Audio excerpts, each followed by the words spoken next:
Si te gusten les conferencias de Astura, calca en suscribite y na campanina. También nos pues danos un like. Agora seguimos col vídeo.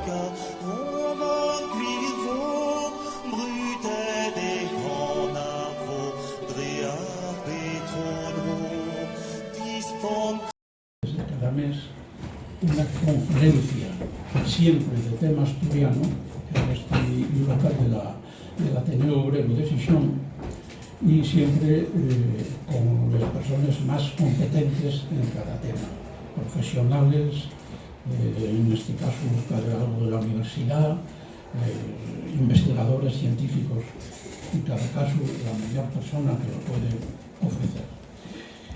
En este caso tenemos con nosotros a Joaquín Ocampo, luego falo un poco de él, pero quería introducir un poco el tema a mi manera, que siempre me gusta calentar motores, ¿no? Y quería decir de alguna cosa sobre Xovellanos. Él lo sabe todo, y yo no sé prácticamente nada, algunos seguro que sabéis más que yo, pero que prestaríame daros unas pinceladas sobre el personaje de Xovellanos, porque él va a centrarse en la economía de su época, una época, como decimos en el título, absolutamente convulsa dentro y fuera de España.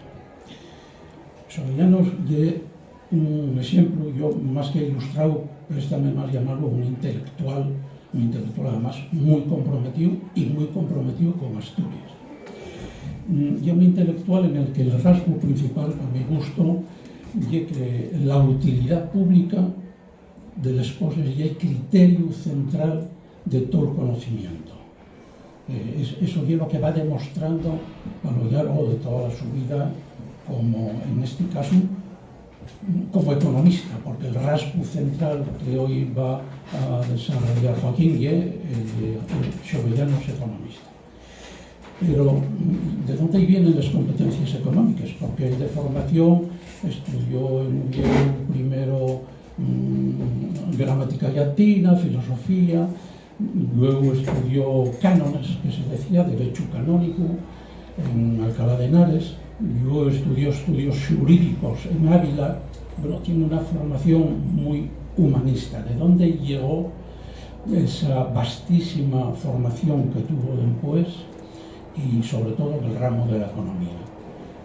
Dedicó décadas de lecturas sistemáticas de todo tipo de bibliografía. Décadas no dejaba de leer historia, filosofía, matemáticas y física, temas de las ciencias que se entendían en la época y de los recursos naturales del país, ¿no? En particular, a ir desglosando las cocinas, sobre libros hay que citar a Adam Smith y La riqueza de las naciones, fundamental porque era el fundador de la economía tal como se conoce hoy, ¿no? De la economía y economía política también, en algún sentido. Y luego también los fisiócratas, en particular los franceses, con François Quesnay y Turgot, que eran de lectura obligada en el momento, ¿no? Porque eran los que defendían que la riqueza de los países venía de la extracción de sus recursos naturales. Era el criterio, la base principal de los fisiócratas, ¿no? Desde luego, aparte de Quesnay y Turgot, estaba, por supuesto, su amigo contemporáneo Campomanes, un personaje absolutamente esencial en el siglo XVIII español, ¿no?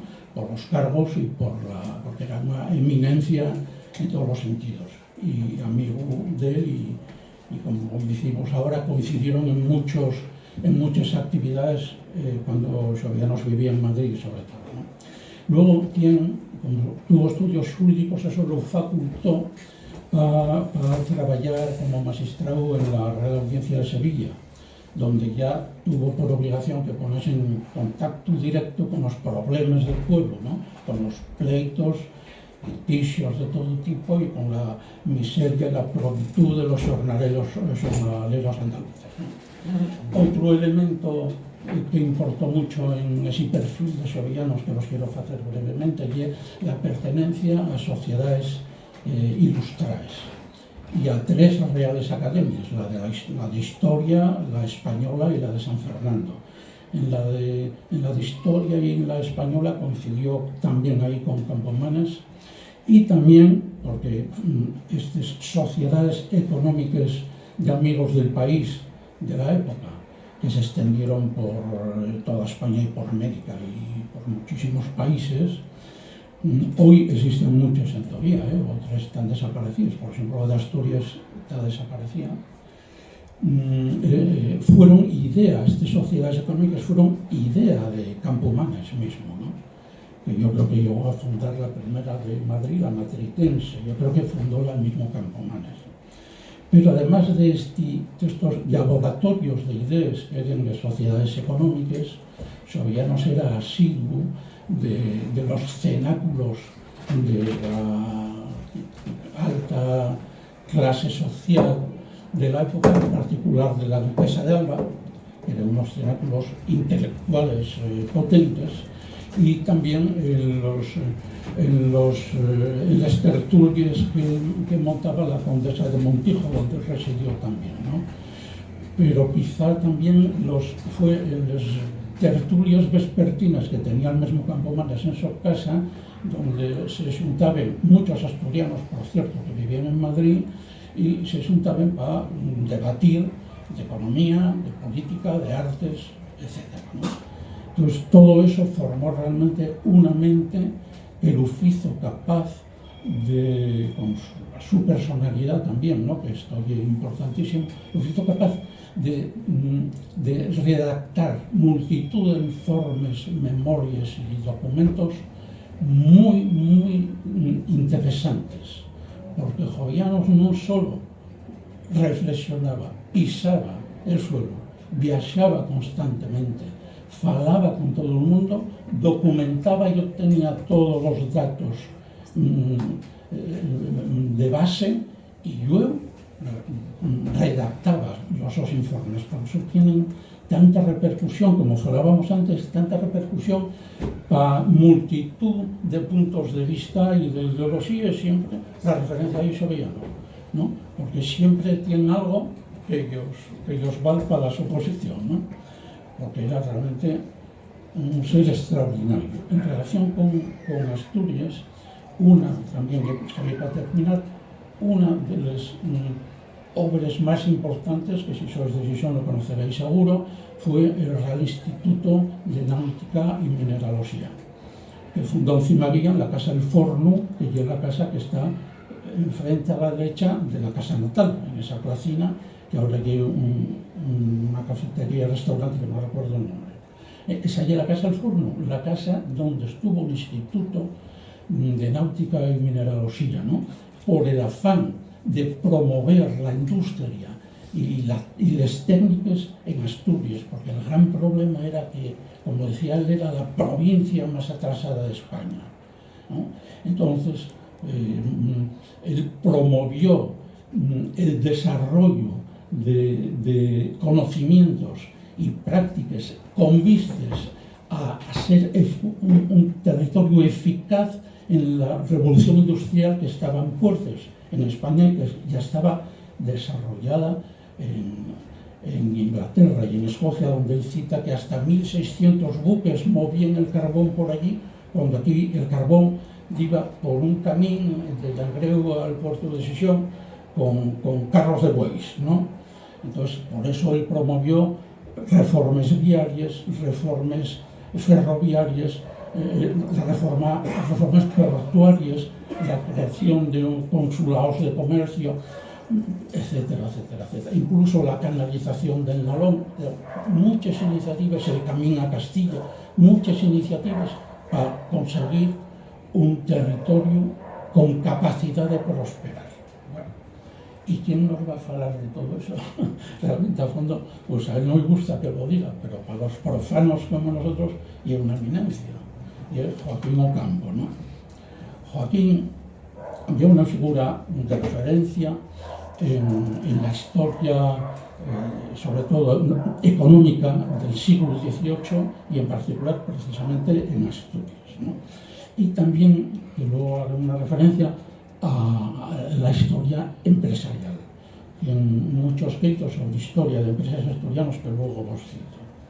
Y es doctor en Historia Económica por la Complutense de Madrid y completó su formación en organismos importantes como el Banco de España, el CSIC, el Centro Superior de Investigaciones Científicas, y la Fundación de Investigación Económica y Social de Les Cases d'Aforo. A lo largo de 47 años de actividad docente, fue profesor en la Universidad de Santiago, donde duró un año, porque lo expulsaron junto a otros profesores, entre ellos Beiras, en los vinculados, ensayados más o menos a la Unión de Pueblo Galego, el año 75, y dedicó, una vez despedido de la universidad, a hacer la mili, a preparar oposiciones, etcétera, ¿no? Y trabajó en distintas cosas, como un cargo técnico en el Ministerio de Trabajo, dio clases en enseñanzas medias, etcétera, hasta que el año, preparó la tesis, hasta que el año 89, en la Universidad de Oviedo, comenzó a trabajar ya como profesor hasta algamar el cargo de catedrático de Historia e Instituciones Económicas. Ahora ya catedrático en mérito ya de la misma universidad. Tuvo actividad internacional también, dio cursos de doctorado en Francia, en las universidades de Aix-en-Provence y Marsella, en Alemania, Mannheim, en Cuba, en la Universidad de Cienfuegos, y en México, en la Universidad de Guadalajara.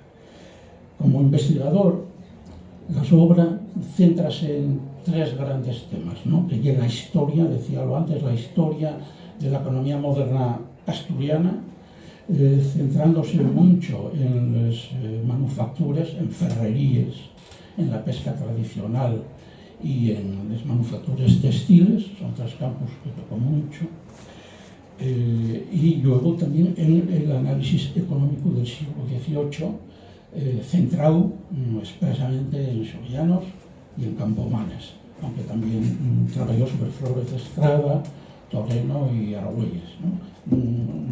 Del Riego no tocaste, Rafael del Riego, aunque era militar, no, Rafael del Riego no, otro personaje importante de la época, ¿no? Y luego el tercer tema sobre el que él investigó y trabajó es la historia de empresas asturianas, fijaros qué cosa más guapa, de origen rural que algamaron repercusión internacional. Seguro que os viene a la cabeza una, que es Alsa, pero también hay otras, Reni Picó, Astilleros Gondán, El Gaitero, etc. Son empresas bien antiguas de alcance internacional. Por cierto, uno de los premios que recibió el año pasado fue un premio nacional de estudios de historia empresarial a 3 años de investigación sobre la familia Cosme. Y el mismo Xovellanos, el que fae una referencia, fijaos que dato ya asombroso, el mismo Xovellanos fae referencia, y es increíble, a los privilegios reales que recibieron los Cosmen en el siglo XII, nada menos. ¿Por qué? Diréis, coño, los Cosmen en el siglo XII. Porque era la familia que vivía todo el año en el Alto de Cheitariegos para mantener abierto el puerto y trabajar en la arriería, que era un poco el trabajo habitual, ¿no? La arriería, y sabéis, y era el movimiento de mercancías con tracción animal, ¿no? Con caballerías o con carros de bueyes y tal.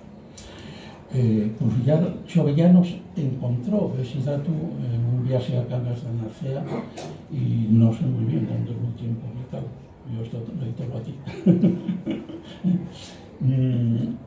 Bueno, trabajó, aparte de esto que os comento, trabajó en muchas comisiones científicas, en la producción académica y abundante. Tienen 30 artículos académicos importantes, tienen 50 capítulos de libros colectivos importantes también, y tienen 26 libros de autoría individual propios, ¿no? 26 libros y muy importante también, muchos trabajos y mucho esfuerzo, ¿no? Participó en 15 proyectos de relevancia encargados por instituciones del Estado en particular y en comisiones científicas en particular, también relacionadas con los personajes centrales de esta conferencia, los bicentenarios de Campomanes, de Xovellanos y el Marqués de Sargadelos, si no lo sabéis os lo digo yo, y el asturiano de Santallados, no era gallego. Bueno. ¿Qué más?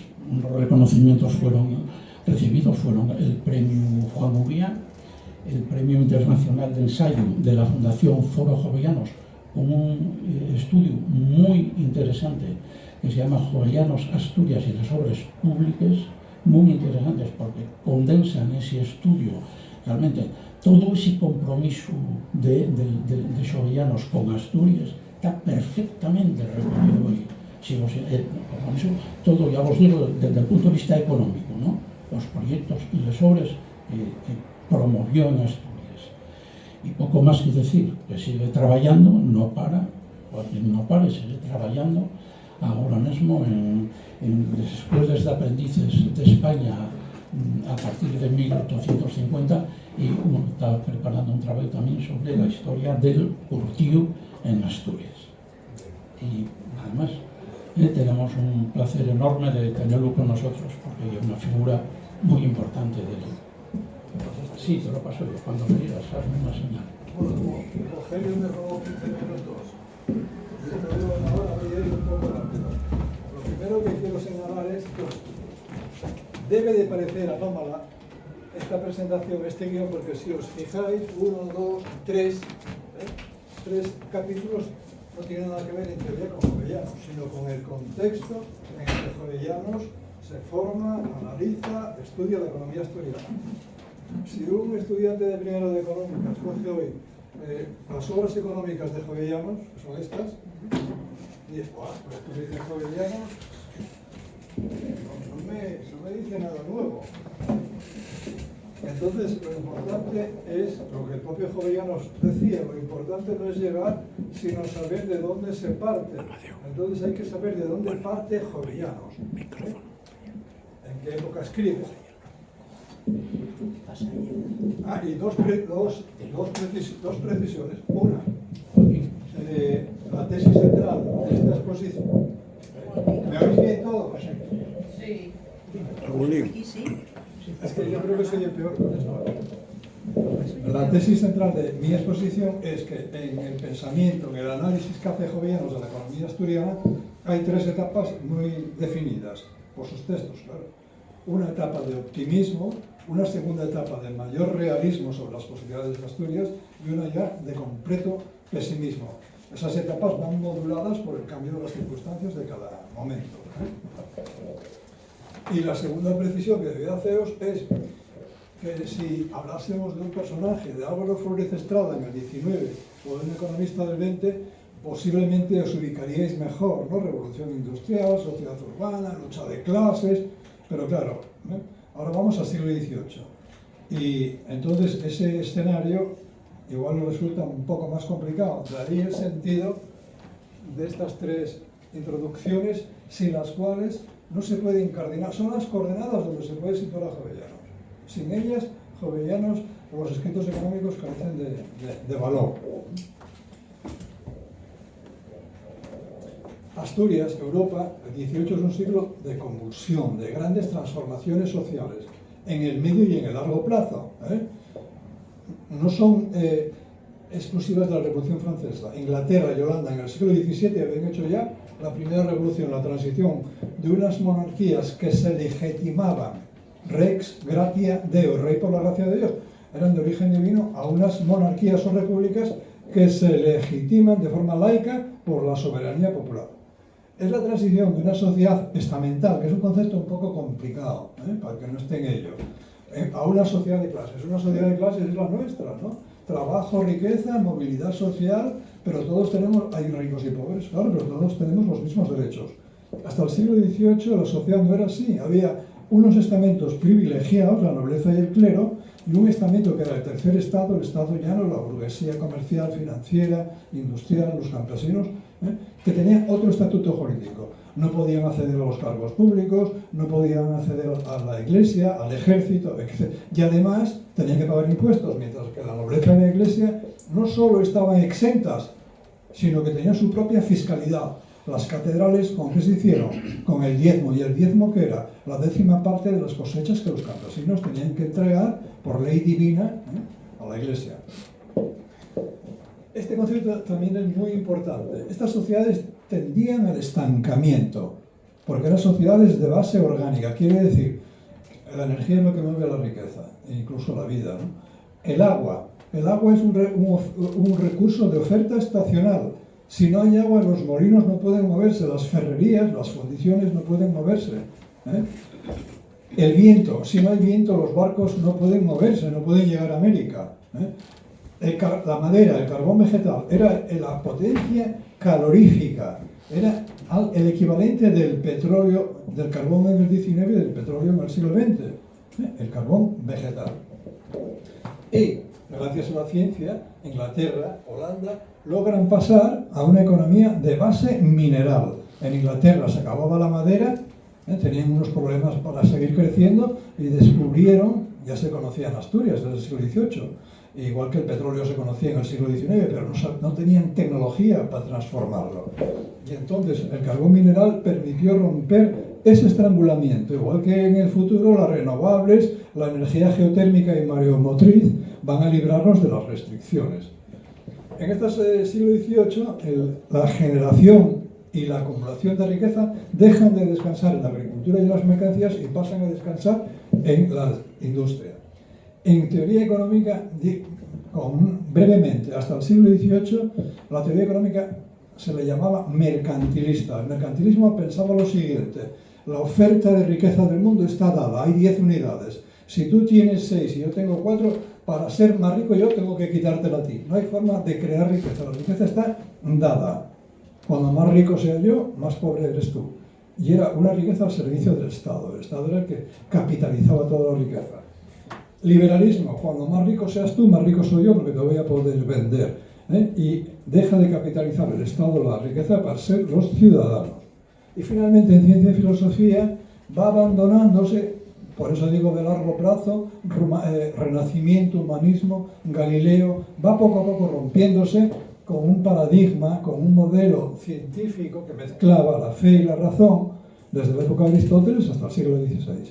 En el siglo XVI, Lutero da un paso más y en el siglo XVII, Descartes, pienso, luego existo. Es decir, sin dejar de ser creyente, como Newton, que eran súper creyentes. Newton era un pietista, un protestante creyente, pero separaban la fe de la razón y lo justificaban. Dios creó al hombre para que pensara, fuera libre, y eso no está reñido, como decíamos, en España y en los países católicos, no. Bien, todas estas sociedades, hasta la época de Jovellanos, tienen una matriz. Todos los que estamos aquí compartimos una matriz, y fijaos lo diferentes que podemos ser. Aquí puede haber un asesino, puede haber un intelectual, puede haber... Somos mamíferos, vertebrados, somos sapiens, todos tenemos cabeza, pero esa es la matriz. Bien, pues todas las sociedades, hasta finales del XVIII, son de economía agraria, pero de una agricultura extensiva. Es decir, que para producir más alimentos, si aumenta la población, hay que ampliar el área de cultivo. Imagínense ustedes que si ustedes para comer tienen que ampliar las horas de trabajo, eso tiene rendimientos decrecientes. En economía eso se llaman rendimientos decrecientes, tiene un tope. No puedo seguir más, pero Jovellanos creía en esto, decía, hay que cultivar las brañas, pero si usted cultiva las brañas y las tierras de pasto, pierde animales. Si pierde animales, pierde abono, pierde la leche, pierde la carne, pierde los curtidos, pierde la fuerza de tiro. Entonces era una contradicción, ese sistema extensivo. Por eso el régimen demográfico era catastrófico. Pensar en siglos, desde el siglo V hasta el siglo XIX, la demografía, la población, nacía mucha gente, pero moría muchísima más, porque recurrentemente la agricultura extensiva entraba en crisis, malas cosechas, hambrunas. Hoy no pasa aquí. Yo a los alumnos les digo, pues cogéis un periódico y fijaos lo que pasa en África, en Etiopía, y veréis que siguen en el sistema preindustrial. la industria no es como la conocíamos hoy, eran manufacturas, es decir, el principal componente, el input, la entrada principal era el trabajo. Pensar en un sastre y en un zapatero y estáis en una manufactura. Pero además estaban organizadas en gremios, cada pueblo, cada villa tenía un cuerpo de oficios que se llamaban gremios, cofradías, donde se fijaban la calidad, los precios, todo, no había libertad de mercado. Cuando yo les explico esto a los alumnos, en primero de la facultad, siempre les ponía el ejemplo de los taxis, que es el ejemplo más plástico, ¿no? Si tú quieres, no puedes comprarte un taxi, hay unas licencias, hay un color, hay unos horarios, hay una bajada de bandera, es un mercado regulado, intervenido. Bien. Y eso, claro, desincentivaba la entrada de nuevos competidores. Comercio, si era una economía pobre, donde los campesinos vivían, no había sobrantes. Y además, el sistema de transportes, la arriería, es decir, la tracción de sangre, los arrieros, los caballos o carros y carretas, eran muy lentos y aumentaban los costes del comercio a larga distancia.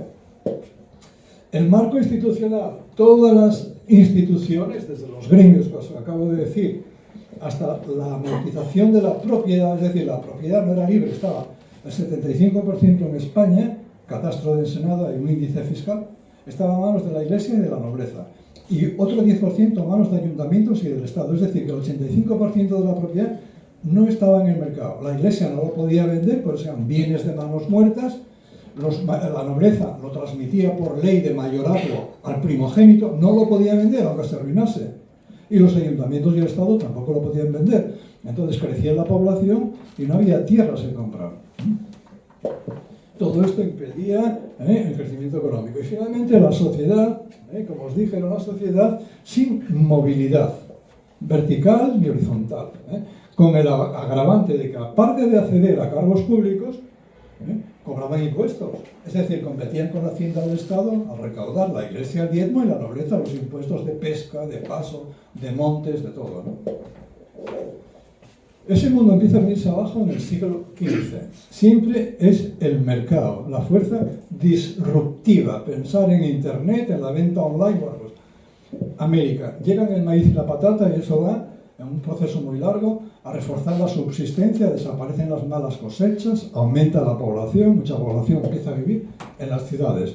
En respuesta, años, décadas, los campesinos dejan de cultivar de todo y empiezan a especializar la agricultura, a hacerla intensiva en función de una demanda urbana que es más específica: leche, huevos, fruta, verduras, patatas, y eso hace que la agricultura se comercialice, deje de ser cerrada, autárquica, de subsistencia, y sea mercantil.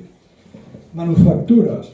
Aparecen mercados nuevos, aparece América, y los empresarios españoles y europeos dicen: con los gremios no tengo nada que hacer porque producen trajes carísimos, tardan mucho en hacerlos, y yo quiero miles de trajes. Pensar en un señor que se va a hacer un traje a un sastre que le toma las medidas y tarda 3 semanas, y pensar en Zara, y ya tenéis un poco la idea, ¿no? Muchos empresarios empiezan a contratar fuera de los gremios trabajadores, entre ellos sargadelos, que tenían un imperio, y empiezan a implementar un sistema nuevo de producción, preindustrial. En el comercio, la integración del mercado mundial fue revolucionaria. El oro, los esclavos, las especias.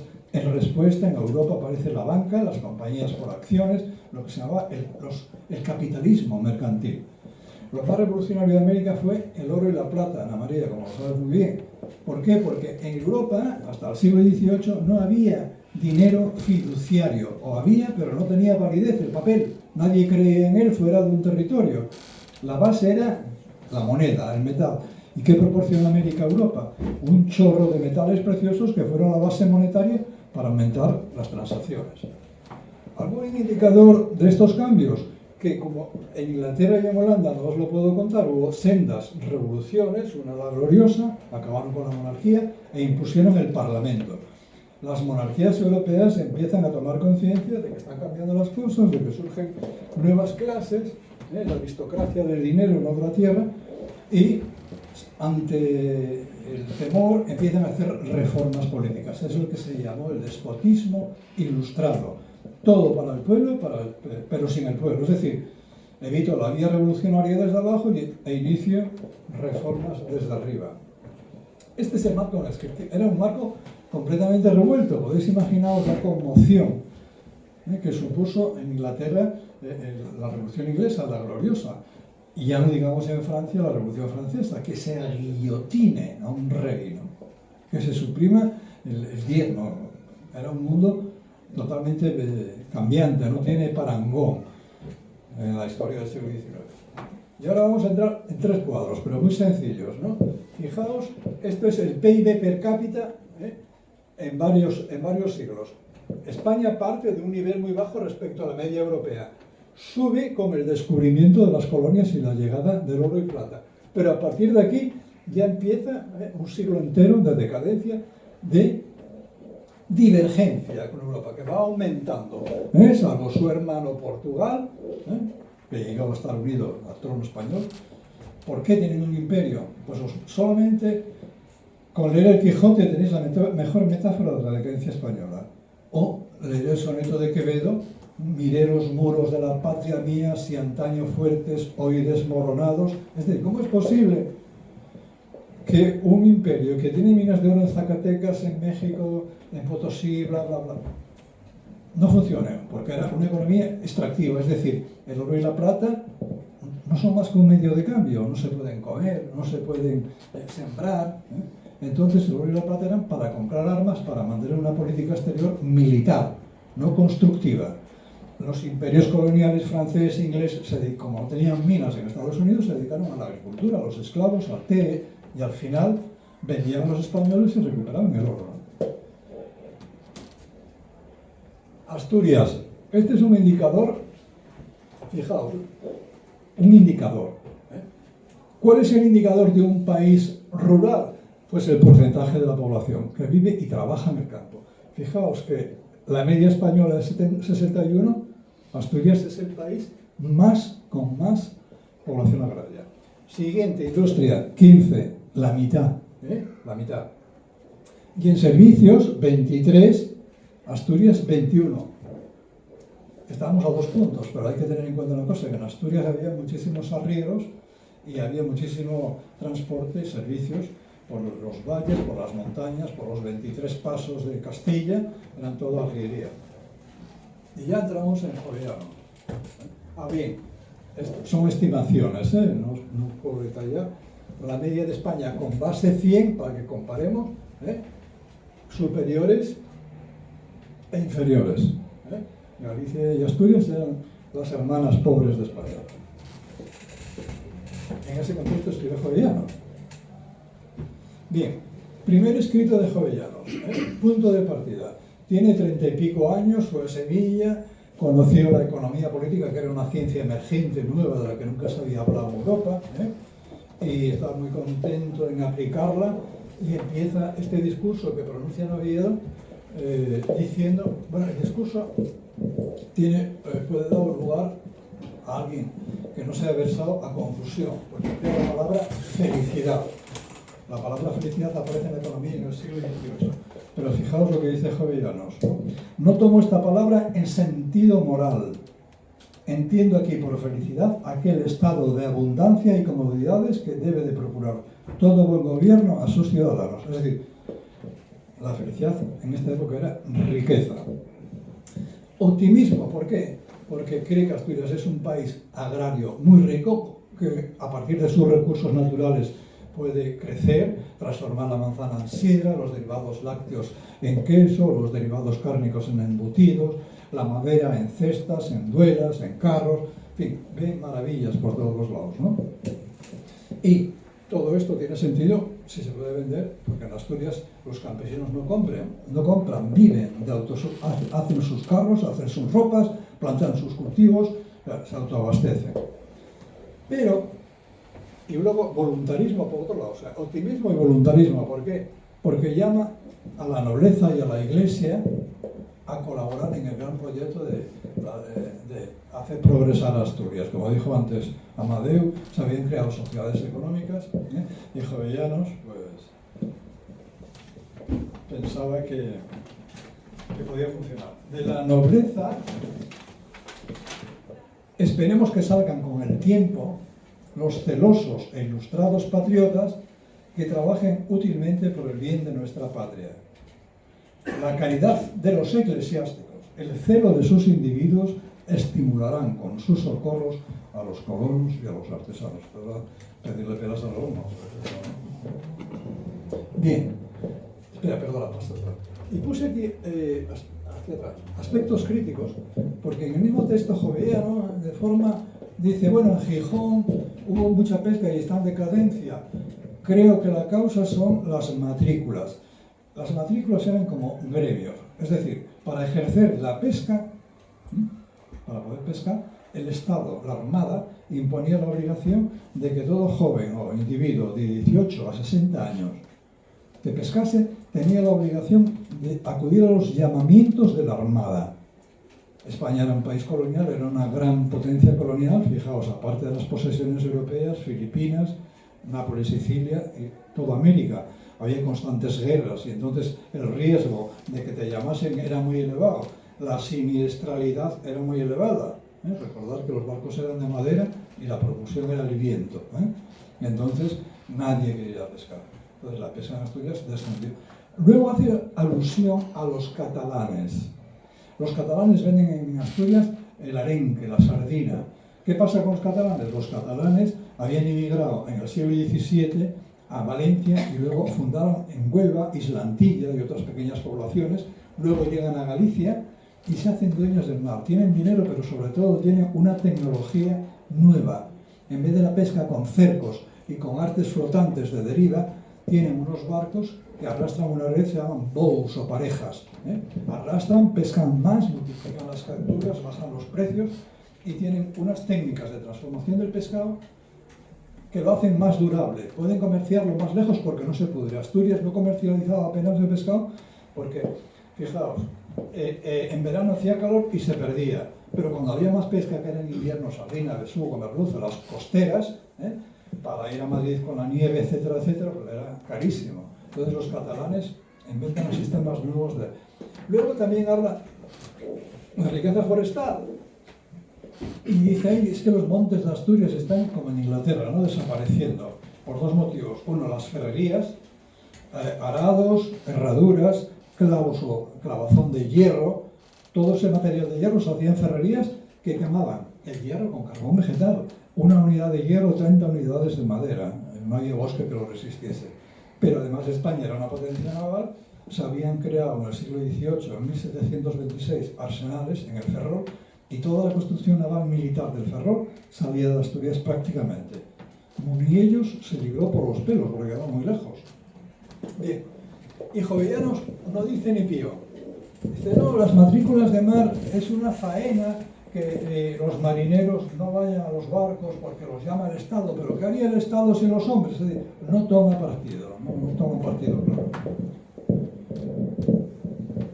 Bien, a partir de 1780, Jovellanos va haciéndose más realista. ¿Qué pasa? Primero, muy rápido, en esa fecha, el centralismo borbónico crea, por Real Decreto, una red de carreteras radiales, que son las actuales nacionales a Coruña, a Irún la Frontera, a la Jonquera, todas, a Bilbao por Pancorbo, Orduña, a Santander por Reynosa, a La Coruña saltando Guadarrama, y pese a que está Campomanes en el poder y da una pequeña cantidad de dinero, el camino carretero, es decir, para carros, porque los caballos pasaban por todos los puertos, que estuvieran abiertos, como letariegos, pero el camino carretero, que era el que tenía más capacidad de transporte, hasta 1834 no se acaba.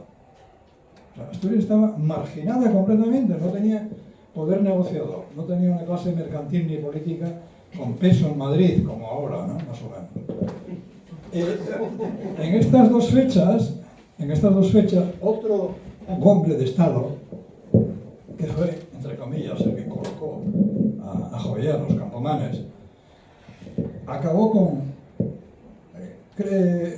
promulgó unos decretos. Desde el siglo XV hasta el siglo XVIII, todo el comercio español con Indias, desde una cosa que no entra en la cabeza, se hacía desde Cádiz. Cádiz era puerto único.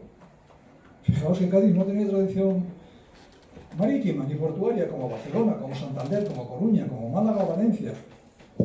¿Por qué lo hacían? Porque era un monopolio y el Estado quería controlar lo que salía y lo que entraba, porque de cada 100 ducados, un ejemplo, no es un ejemplo, de cada 100 ducados que percibía el Estado, 40 procedían de América. Eran rentas de las Indias, por impuestos, por aduanas, etc. Entonces, por el interés que tenían en mantener la política exterior y el gasto militar, le traía en cuenta. Pero ¿qué ocurría? Que los ingleses, los franceses, los alemanes, por contrabando, llevaban mercancías muchísimo más baratas y estaban haciéndose dueños del mercado americano, porque las mercancías españolas eran más caras, porque además de gremios había inflación en España con la llegada de los metales. Entonces liberalizó el comercio y pensó Jovellanos, coño, llegó la hora de Gijón, va a ser un milagro. Nada de eso. Y el último factor político fue que en el año 88 muere Carlos III. Campomanes fue su hombre de Estado durante 23 años.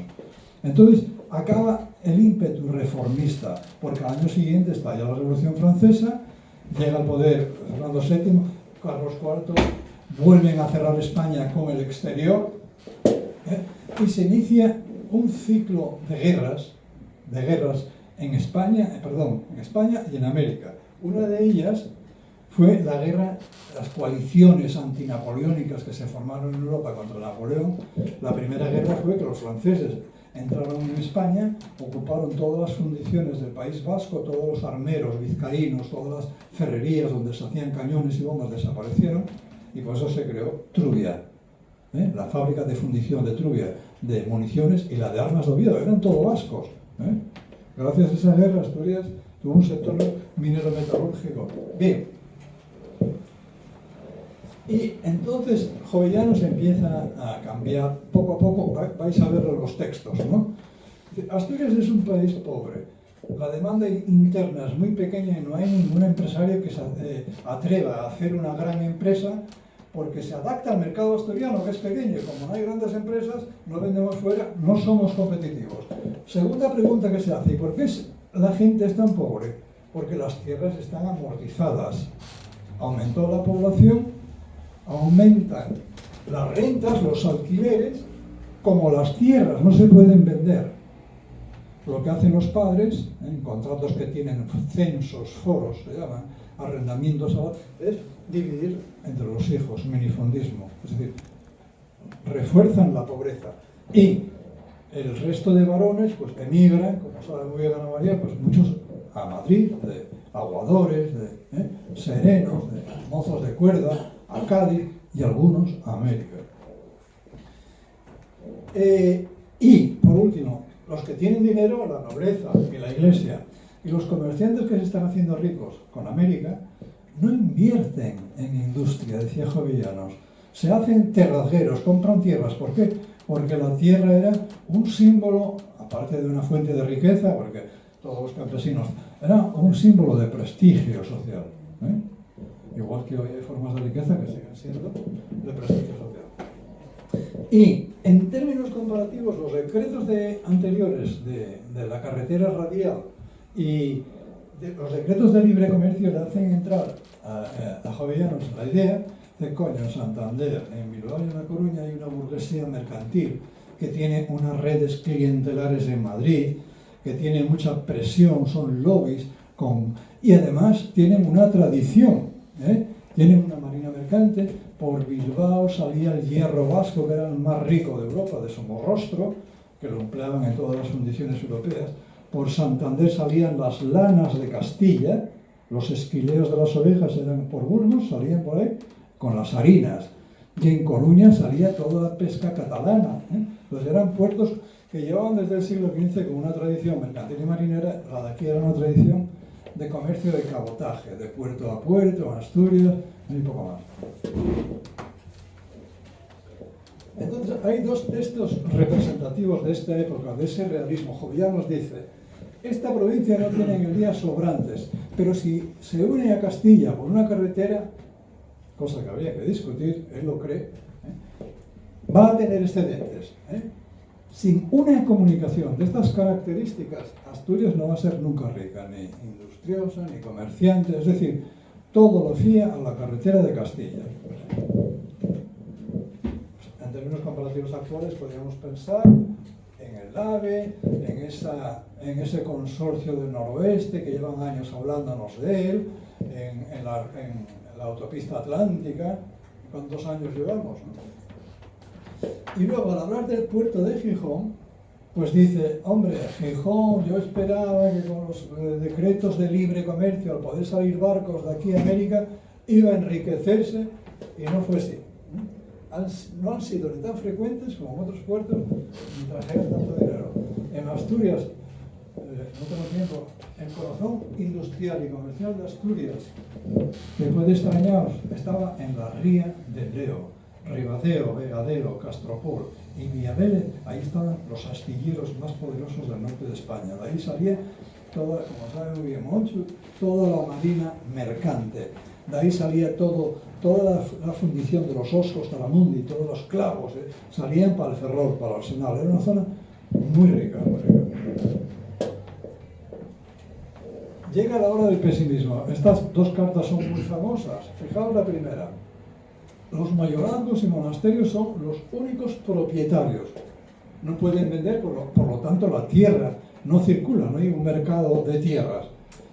Y la gente que tiene dinero se dedica a comprar tierras, los indianos, porque quieren asentarse en Asturias y además probar, ¿no?, su éxito, y la burguesía comercial, porque la tierra es lo más rentable. Es decir, cuando yo era estudiante en los años 70 y en las universidades españolas estaba de moda el marxismo, decían, es que la burguesía traicionó sus ideales, es decir, tendría que hacer fábricas y crear empleo. Cuando la burguesía se mueve por intereses, la burguesía invertía en el negocio más rentable, que eran las tierras, no eran hermanitas de la casa, no eran franciscanos, ¿no? Las tierras están divididas, el aumento de la población, pero además Jovellanos identifica un factor muy importante.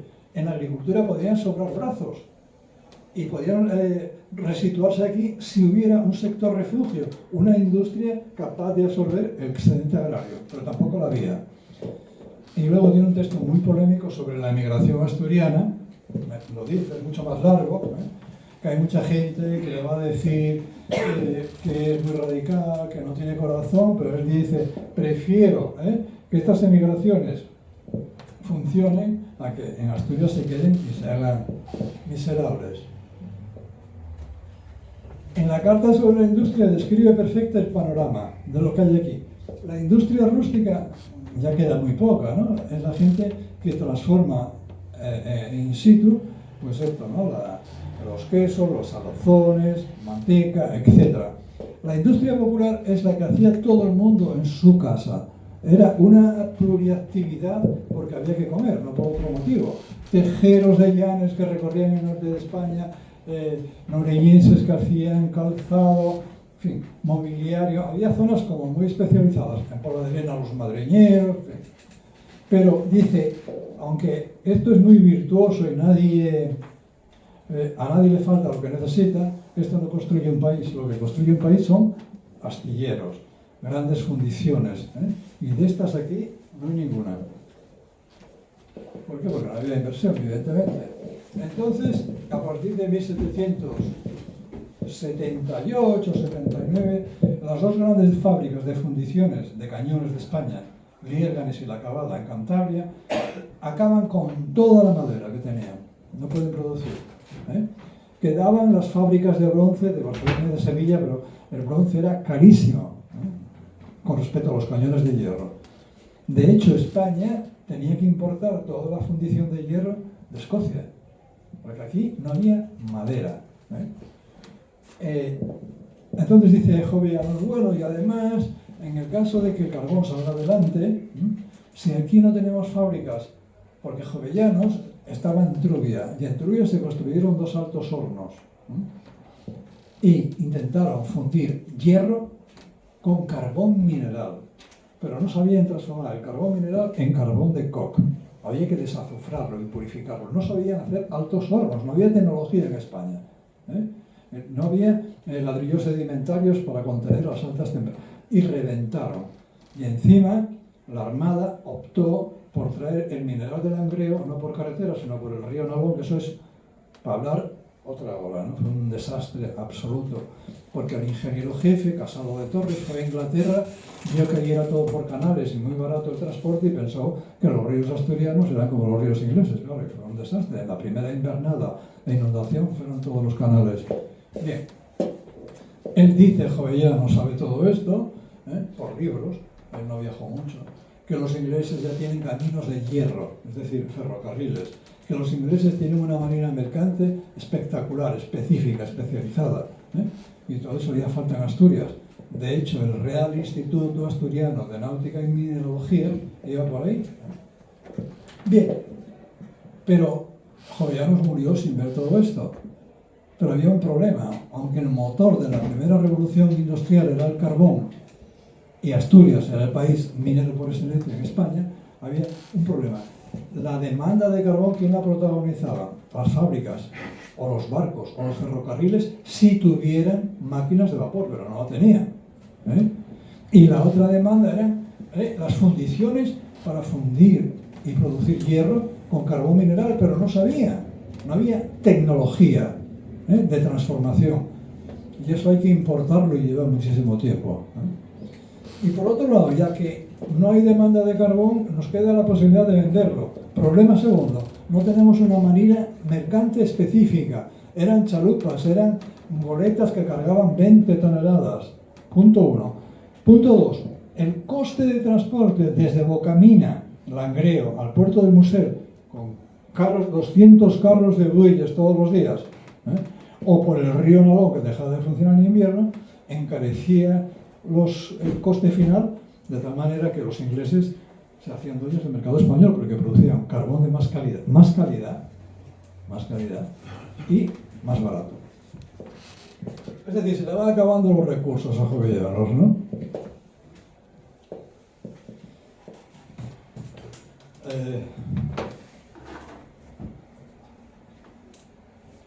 Finalmente, las tesis de Jovellanos, su análisis tiene muchas luces y muchas sombras.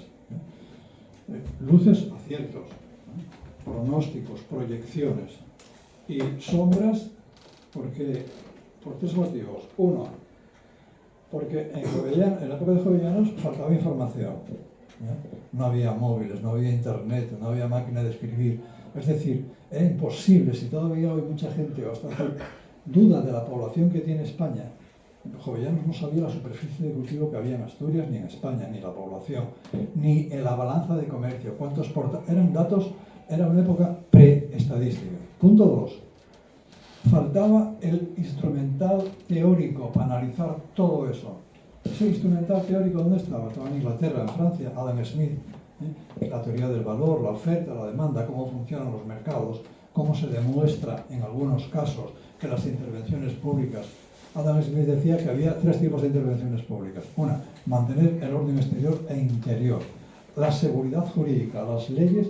Y la tercera, que el Estado abordase únicamente infraestructuras sociales, hospicios, escuelas, que la iniciativa privada no hiciese. En Inglaterra la iniciativa privada construyó canales, ferrocarriles y carreteras. Porque ganaban dinero con peajes. Bien. Toda esa información le faltaba a Jovellanos. Se equivocaba, ¿pero por qué? Porque no tenía información, no podía tener más. Como si ahora alguien dice, pronostique usted sobre la energía geotérmica. ¿Qué posibilidades tiene de acierto? ¿Será la fotovoltaica el recurso final? Bueno, Jovellanos pensaba que Asturias era rica, que tenía recursos. Lo que no sabía es que los recursos necesitan una tecnología para transformarlos, para extraerlos, para transportarlos. Y 2, que toda ventaja basada en recursos naturales es mudable. Es decir, cuando empezó el automóvil en 1890, los neumáticos eran de caucho y entonces en Indonesia y en Brasil se formaron grandes ciudades para explotar los bosques de hebeas, de caucho, pero la tecnología americana, en 5 años, Goodyear, Firestone, descubrieron el caucho sintético y todo ese mundo de recursos naturales se vino abajo, igual que se vino abajo ya el del carbón. Acierto. La suerte de una región pequeña, poco poblada, es integrarse en mercados mayores. ¿Vale? Sigue Adam Smith. Si tú vives en un mercado, imaginaos una familia que viva en el monte, tiene que hacer de todo, no puede especializarse en nada, en todo lo que necesita. Hará cosas que haga bien y otras que haga muy mal. Construyen una carretera y entra en contacto con un pueblo donde producen cosas, igual que las de ellos, más baratas. Y entonces empieza la división del trabajo. Pues yo dejo de hacer un montón de cosas, me especializo, aumento mi productividad en lo que sé hacer muy bien y lo vendo. Eso es lo que decía Adam Smith. Pero Jovellanos dice, pero esto no es Inglaterra. Ese camino que hace falta no lo va a construir ningún particular porque los particulares van a invertir en tierras. Entonces, Jovellanos era partidario de que el Estado interviniese. Quizá una de las aportaciones más importantes de Jovellanos y menos conocida en Asturias es el embrión de lo que hoy se llama teoría del capital humano. La fuerza de riqueza no es el capital financiero, el capital físico, sino el capital intelectual. Que se lo digan a los inventores de Google, ¿no? O de la inteligencia artificial. Y es un texto que os leo porque... ¿Qué opinan, no? Porque esto lo escribió en 1797 y ya a partir de ahí tuvo muy pocas posibilidades de escribir. Ahora os digo por qué. Dice lo siguiente, lee Adam Smith que dice: cuando más grande es el mercado, la gente compra y vende, se especializa, aumenta la productividad. Cada uno se centra en lo que sabe hacer, no tiene que hacer de todo. Y dice Jovellanos, pero es posible, me decía yo, que no haya un impulso primitivo que influya en la acción de todas esas causas y las ponga en movimiento. No es otro que el arte de aplicar el trabajo. Luego, el que descubre el medio de perfeccionar este arte habrá dado con la primera fuerza de riqueza. 1000 hombres trabajando como los turcos no sacarán de su trabajo un producto tan precioso como el de 100 hombres que trabajen como los ingleses, aun cuando se empleen en los mismos objetos, porque la diferencia que haya en la aplicación del trabajo la habrá en la cantidad y el valor final. Y bien, ¿qué hará que una nación pueda adquirir esa pericia y perfeccionar el arte de aplicar sus capitales y brazos a la producción de riqueza? Instruirse en los conocimientos conductores a esa perfección. Luego, la primera y principal causa de la prosperidad se debe de buscar en la instrucción. Adam Smith se limitó al mercado. El mercado fomenta las ventas y que cada individuo, guiándose de su propio interés, venda lo que mejor puede vender. Pero da un paso atrás y Jovellanos ahora no le dio tiempo a desarrollar esa teoría. ¿Por qué? Porque en esa España existía la Inquisición. Y la Inquisición era un tribunal que sabía que era en el siglo XIII para perseguir a los judíos, lo había también en otros países. Y para exigir a los nobles y a los clérigos que aspiraban a cargos públicos un estatuto, un certificado racial de limpieza de sangre. Sus abuelos, sus tatarabuelos tenían que ser cristianos viejos, etcétera, etcétera. Y solamente se le ocurre a Jovellanos, los 9 meses que fue ministro, intentar meterse con la Inquisición. Ya tenía enemigos en la Iglesia y en la nobleza, porque había escrito un texto donde criticaba la amortización de las tierras, una crítica bastante suave. Cabarrús y otros compañeros de él más radicales, porque vivían en Francia, los franceses le decían: oye, Jovellanos, ¿cómo no llegaste tan lejos? Y entonces Jovellanos sabía lo que había, sabía que en España no había masa crítica social, como la hubo en la Revolución Francesa, para salir a la calle y acabar con la monarquía absoluta. En España, después de matarse en la Guerra de Independencia, llega Fernando VII y lo aclaman en las calles de Madrid. Con estos borregos, ¿a dónde coño voy a ir yo? ¿No? Entonces, Jovellanos sabe las restricciones que hay y le dice a Cabarrús: tan importante como llegar, es decir, como romperlo todo, es saber de dónde se parte. ¿Y de dónde se parte? De un mundo sin masa social, de una iglesia poderosa y de una Inquisición que es capaz de meterlo en la cárcel en 1801. Dice el tribunal de la Santa Inquisición, que eran curas, juristas y tal, ¿no? Primero tuvo una delación, una acusación. Cuando hizo el Real Instituto en 1794, ya la Inquisición mandó a un cura a ver qué libros tenía en la biblioteca. Y encontraron un libro de Rousseau y ya Jovellanos herético. Dice, el informe de ley agraria, ese texto de Jovellanos donde critica la Iglesia y la nobleza y los poderes y tal, dice, es eversiva, contraria a la monarquía e inductiva de la anarquía. El libro de Adam Smith, por supuesto, estaba prohibido en España. Tras el cese en el ministerio, de 1797 a agosto a julio del año siguiente, 8 o 6 meses, ¿no? Dicen, texto, Jovellanos es corífeo y cabeza del partido que esos llaman novatores, es decir, reformistas. Se pide su destierro. Leo textualmente. Mejor sería separarle muy lejos de su tierra, que sea el escarmiento de él y de todos los infinitos libertinos que abrazan su perniciosa doctrina y máximas corrompidas. Este es el país en que se veía Jovellanos, no había otro. Y por eso os decía antes del otro PVC, porque se me olvidó que es un texto que prueba ya hasta qué punto estaba descorazonado Jovellanos, ¿no?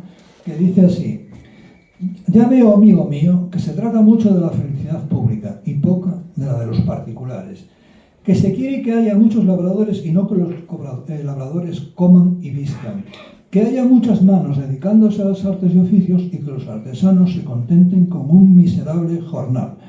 Estas ideas me parecen un poco fantásticas.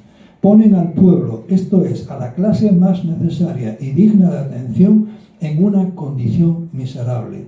Establecen la opulencia de los ricos en la miseria de los pobres y levantan la felicidad del Estado sobre la opresión de los miembros del Estado. Esto es un texto de Jovellanos, los más duros que yo conozco.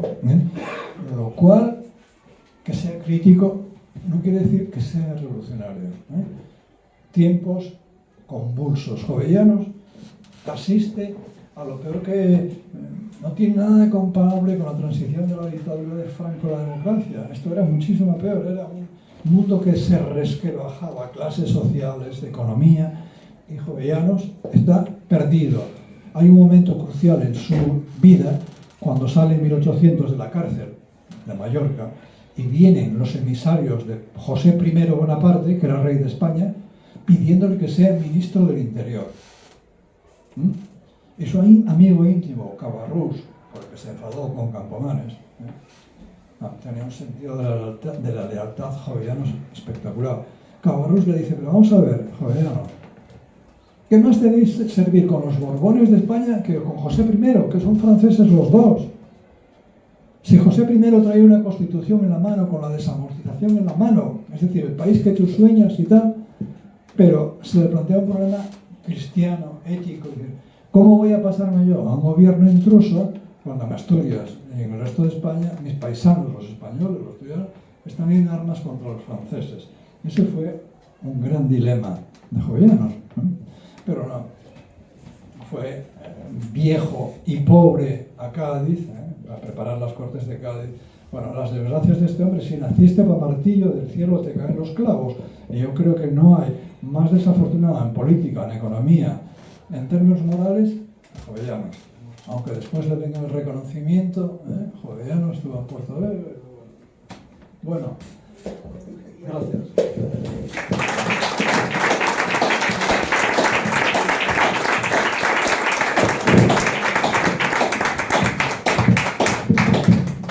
Tenemos media hora para un coloquio, si queréis.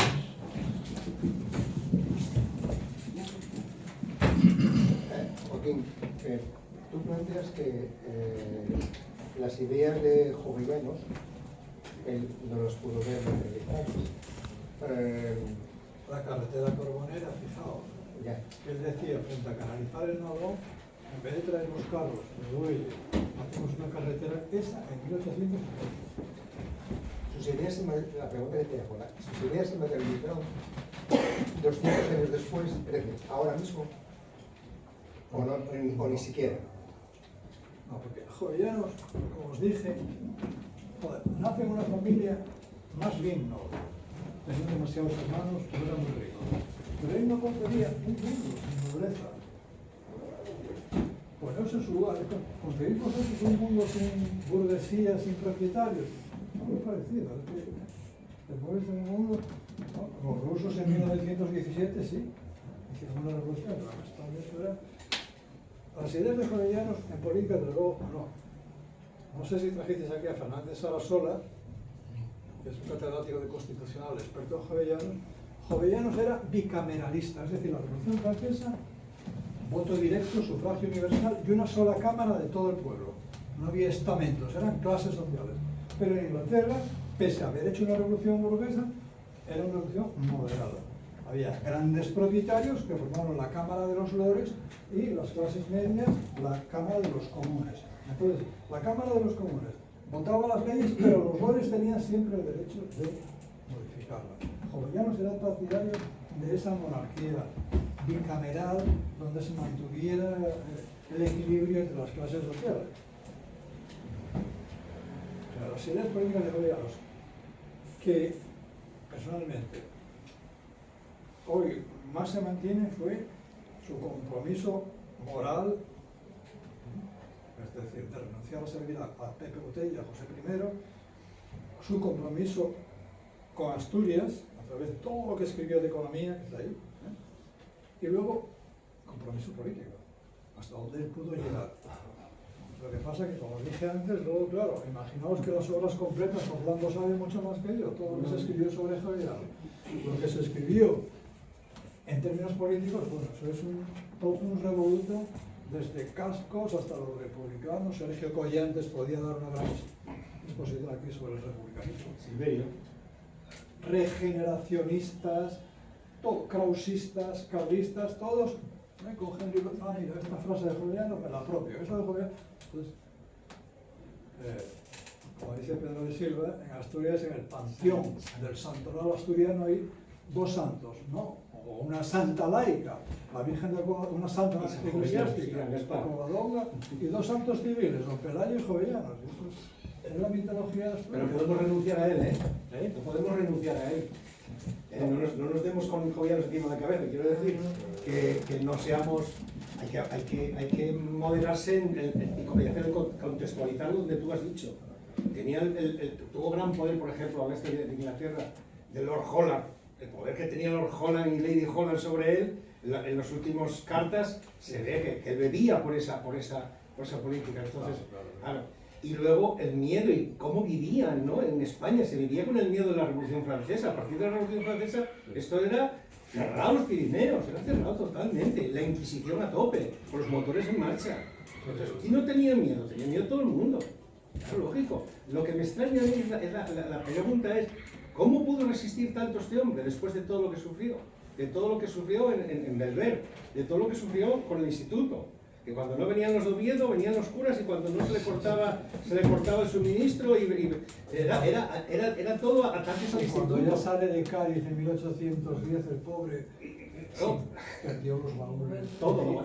Espera, que tuvo que estar parado allí porque le tiraban de ladrón, a él y a todos. Y a La Coruña, Y a La Coruña, claro. Entonces, ¿cómo pudo resistir? La pregunta es concreta. ¿Cómo pudo resistir tanto esa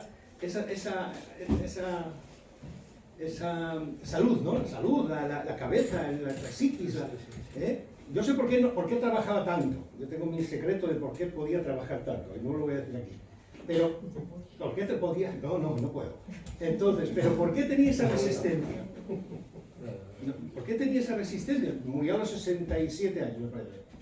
Después de, bueno, solamente le faltaron darle latigazos ahí en Mallorca, porque hasta que le dejaron salir a mojar los pies como el otro, pues era tremendo, ¿no? La verdad es que tiene una salud, no podía escribir con la mano, que tú ibas a comentar, ¿no? Porque no podía ya escribir.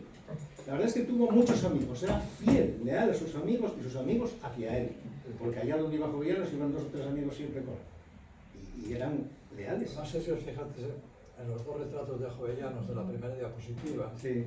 El Jovellanos de la derecha lo pintó Goya en 1700 al salir del ministerio, que era un Jovellanos ya melancólico, derrotado, melancólico, pero bueno. Y el otro era de 1782, en Gijón, con feliz. Los barcos para arriba. el plan de mejoras que hizo aquí. Pero yo te preguntaba, no solamente por la parte de los cambios políticos, estos 200, si no siglos después, los cambios económicos que él vio son en los que aún estamos. Bueno, algunos sí. Exacto, por eso, porque te digo que llevamos con 200 años de retraso. Sí. Porque, por ejemplo, Jovellanos confiaban mucho en un crecimiento económico orientado sobre la base de la dotación de recursos. Y si hoy nos fijamos, tenemos industrias lácteas muy potentes basadas en la leche asturiana. Astilleros Salmón y Gondán trabajan sobre bases de una herencia de capital humano que hubo ahí astilleros desde el siglo XVII, etcétera, etcétera. Y vas buscando industrias, la celulosa de Navia se basa en la madera de Asturias. El carbón, a ver. O sea, hay una herencia de Jovellanos, ¿no? Lo que no hay herencia de Jovellanos es en el compromiso de las clases políticas con Asturias, las clases empresariales. Y hay otra expresión que dijiste, la respuesta que da Covarrussell, de dónde partimos y no dónde vamos, sino dónde partimos. Pero, por ejemplo, cuando Riego, el pronunciamiento de Riego, está establecido sobre una base social, es decir, para obligar al cumplimiento en 1820 de la Constitución de 1812. Es decir, porque masa militar que social. ¿Perdón? Más masa militar, Riego, que social. O sea, a Jovellanos lo llevaron y no pasó nada en Gijón. Cuando llegó, sí, ya era el 6 de agosto. Pero bueno. Él tuvo una disputa con Raimundo Ibáñez, el marqués de Sargadelos, porque Raimundo se quejaba de que toda la inversión pública, digamos, iba dirigida al puerto de Gijón, cuando realmente, como decías bien antes, la industria estaba allí, estaba su fábrica y tal, ¿no? No tengo constancia de que se conociera. Covarrussell en las mismas fechas, Sargadelos, que Jovellanos fue retratado por Goya. Si queréis una coordenada de Sargadelos, sería un personaje como, salvando las distancias, como Armando Ortega, ¿no? O sea, levantó un imperio. ¿Por qué? Porque fue durante muchos años el principal proveedor de bombas y de municiones del ejército español, porque el sector público, Trubia, no funcionaba. Y eso lo hizo inmensamente rico. Y luego el tío era muy listo, creó cerámica, que todavía sigue existiendo, la industria de vidrio, y tenía pensado crear otras muchas más, ¿no? Y Ribadeo había casas consulares de Suecia, de Portugal, de Londres, en Ribadeo. Aquello era, el estuario del Ebro era el pulmón industrial de Asturias. Entonces Jovellanos le tenía mucha envidia a Ribadeo y lo ocupaba a Ibáñez. Lo pone sin algún, que aparte de las cartas tiene los diarios, llegó un diario, Ibáñez nos está comiendo en Ribadeo, y no sé qué. Ibáñez es un gran desconocido también, Y Jovellanos, faltan papeles por conocerse, siempre van apareciendo, Orlando. No sé dónde, pero hay archivos muchos por ahí. Y pasa que archivos oficiales, quiero decir, o pseudooficiales. Pero claro, ¿quién tiene tiempo ahora y ahora ganas de ir a los papeles? Muy pocos. Algunos tuyos tienen algunos ganas de ir y estar ahí 4 horas en las pelayas, donde sea, mirando los papeles. Muy pocos. Habrá un 10% si lo hay. Hoy día tiran de internet a ver qué pasa y si no, la segunda fase, la IA. Bueno, yo creo que Jovellanos y lo que no hay ahí, contento del reconocimiento que tiene en Asturias, pero aunque era un poco chauvinista, eso sí, hay que decir. Pero ¿quién no? Catalanes, gallegos, no lo son, lo mismo, ¿no? Por eso decía yo antes, no nos peleemos con jovellanos porque no nos queda nadie. Pero quiero decir yo que si los catalanes tuvieran un Jovellanos o un marqués de Sargadelos, no te digo yo los medios, habría un instituto. En este sentido podría decirse que la ilustración española, antes que española, y asturiana. Pregunto. No, Lo que pasa es que estudiamos mucho la asturiana, pero luego una ilustración. La Sociedad Económica de Amigos del País, Vascongada se llamaba. Luego un montón de... Y además, como allí hierro, carbón, industrias y tal, ahí escriben. En Cataluña también hubo un fenómeno ilustrado y tal. Lo que pasa es que federalista, austracista frente al programa de los Borbones de centralizar, ellos eran partidarios de una España una monarquía confederada. Perdieron la guerra de sucesión, en cambio los vascos ganaron, se asociaron con los borbones y los conservaron los fueros. Tenían miedo a los carlistas. Empezar la quinta guerra, la cuarta, no sé cuántas guerras hubo de carlistas. El Reino Unido, la ilustración sí que se define como el adjetivo ilustración escocesa. Que realmente Hume, Adam Smith, Mill, toda esta gente. Aquí no podemos decirlo. Pero es una ilustración distinta, Completamente. protestante. Cristiana pero protestante. Sí, sí, sí.